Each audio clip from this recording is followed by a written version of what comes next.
أعوذ بالله من الشيطان الرجيم. بسم الله الرحمن الرحيم. وأنفقوا في سبيل الله ولا تلقوا بأيديكم إلى التهلكة وأحسنوا إن الله يحب المحسنين. الحمد لله رب العالمين والعاقبة للمتقين، الصلاة والسلام على سيد الأنبياء والمرسلين خاتم النبيين محمد وعلى آله وصحبه أجمعين. أما بعد،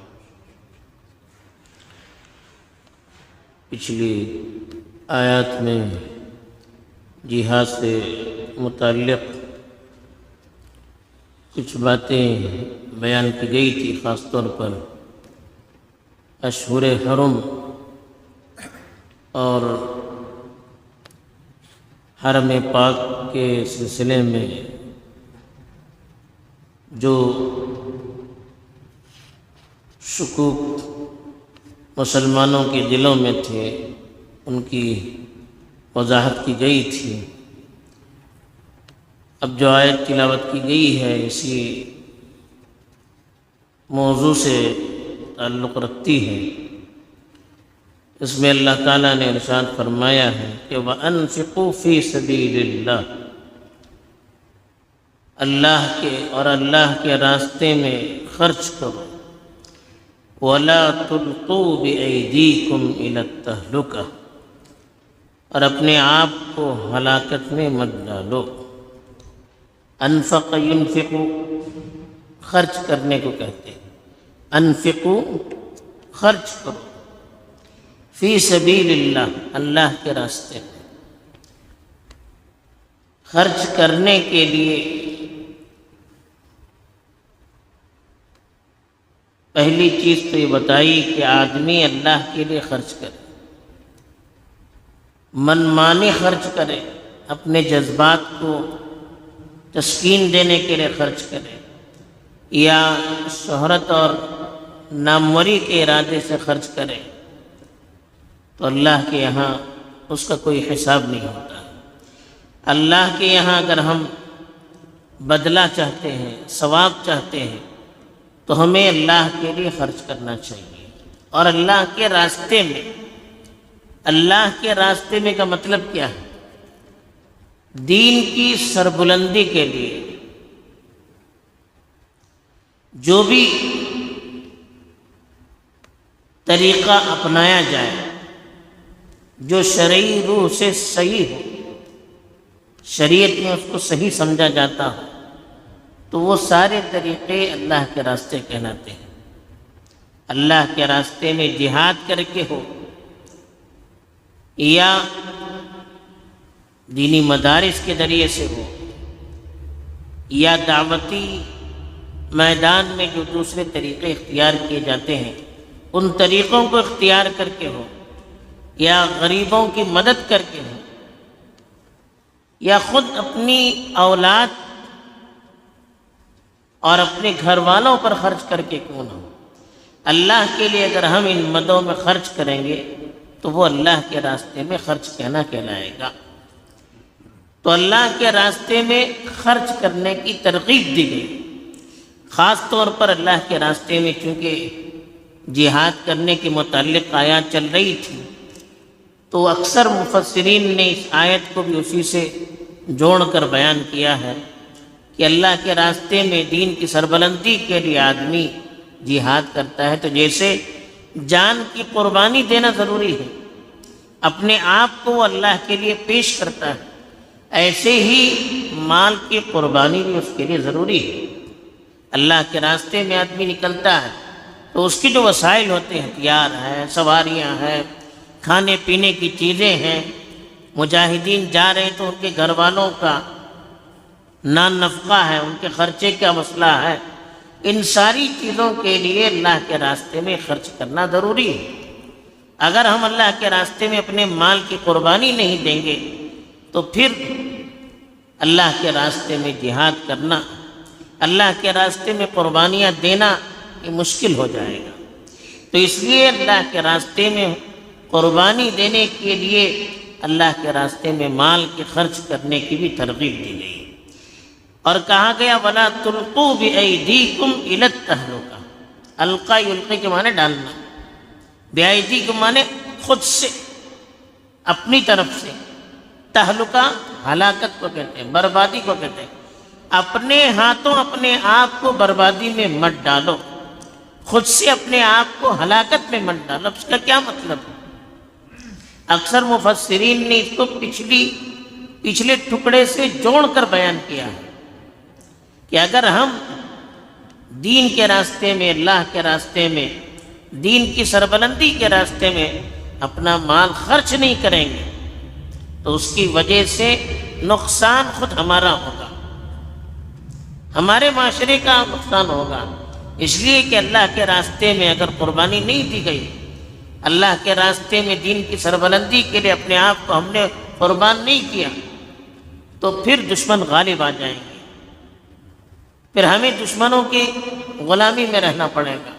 تو اس لیے اس وقت اللہ کے راستے میں خرچ کرنے کی ان کو ترغیب دی گئی۔ حضرت ابو ایوب انصاری کا ایک واقعہ حدیث کی کئی ایک کتابوں میں لکھا ہوا ہے کہ روم کے ساتھ جب جنگ چل رہی تھی تو فوجی سب بستہ تھے، دشمن کا لشکر بہت بڑا تھا، تو دشمن جب سب بستہ ہو کر کھڑے ہو گئے تو ایک مسلمانوں کی صف میں سے نکلا اور اس نے دشمن پر حملہ کر دیا تنے تنہا۔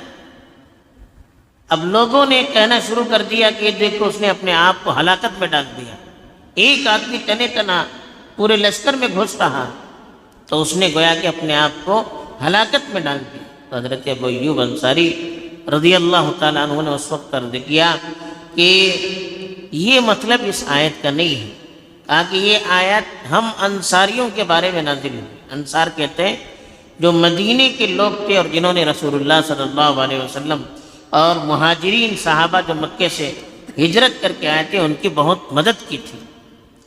کہا کہ جب اسلام کا غلبہ ہو گیا، اسلام کو طاقت مل گئی، اسلام کی مدد کے لیے لوگ بہت سارے ہو گئے، تو ہم لوگوں نے آپس میں مشورہ کیا، ہم انصاریوں نے آپس میں مشورہ کیا، حالانکہ اللہ کے رسول کو معلوم نہیں تھا کہ اب تو دین کی سربلندی ہو چکی ہے، دین کو طاقت مل چکی ہے اور بہت سارے لوگ دین اسلام میں داخل ہو چکے ہیں۔ ہم لوگوں نے دین کے لیے اتنی قربانیاں دی کہ ہمیں اپنے کاروبار میں اور اپنی باغبانی وغیرہ میں، کھیتی باڑی میں زیادہ وقت لگانے کا موقع نہیں ملا، جس کی وجہ سے ہمارے کاروبار کا بڑا نقصان ہو گیا، کھیتی باڑی کا، باغات کا بڑا نقصان ہو گیا۔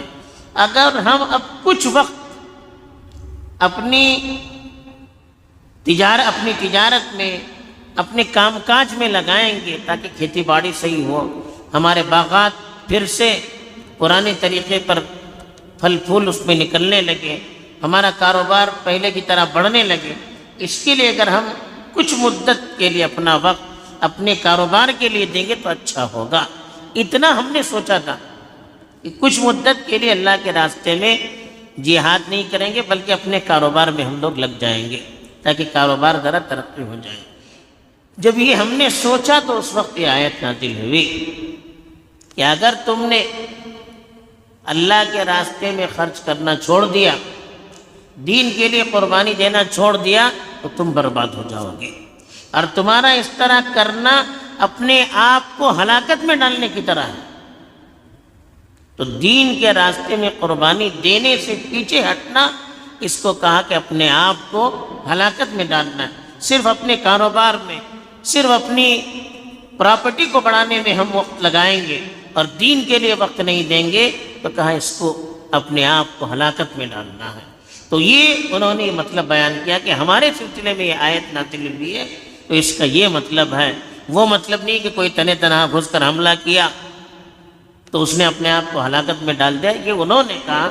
لیکن دوسرے مفسرین نے لکھا کہ آیت عمومی معنی انہوں نے جو کہا وہ بھی صحیح ہے، اور یہ بھی صحیح ہے کہ اگر کوئی تنے تنہا اپنے آپ کو دشمن کے درمیان گھسا دیتا ہے جس سے اس کی جان کا خطرہ ہے تو یہ بھی بہتر نہیں ہے۔ ایسے اگر کوئی دینی بات کہنے میں جان کا خطرہ ہے تو اگر وہ نہیں کہتا تب بھی ٹھیک ہے، یہ لکھا ہے علماء نے، اسی لیے کہا وَلَا تُلْقُوا بِأَيْدِيكُمْ إِلَى التَّهْلُكَةِ، اپنے آپ کو ہلاکت میں نہ ڈالو، یعنی اللہ کے راستے میں خرچ نہ کرنے سے، صرف اپنے آپ کو کاروبار میں لگانے سے ہم دین کے کام سے پیچھے ہٹیں گے۔ اپنے کاروبار میں وقت لگانے کے لیے ہم دین کے کام سے پیچھے ہٹیں گے تو ہم خود بھی برباد ہو جائیں گے، ملت بھی برباد ہو جائے گی۔ اس لیے کہا وَأَحْسِنُوا، اور جو بھی کام کرو صحیح طریقے سے کرو، اخلاص سے کرو اور صحیح طریقے پر کرو۔ ان اللہ یحب المحسنین، اللہ تعالیٰ اچھے طریقے پر اخلاص سے کام کرنے والے کو پسند کرتے ہیں۔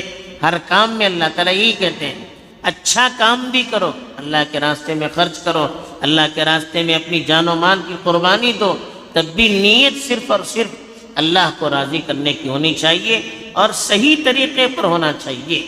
طریقہ بھی صحیح ہو، جذبہ بھی صحیح ہو، تب اللہ تعالیٰ کی مدد بھی اترتی ہے اور اللہ تعالیٰ ایسے موقع پر محبت بھی کرتے ہیں۔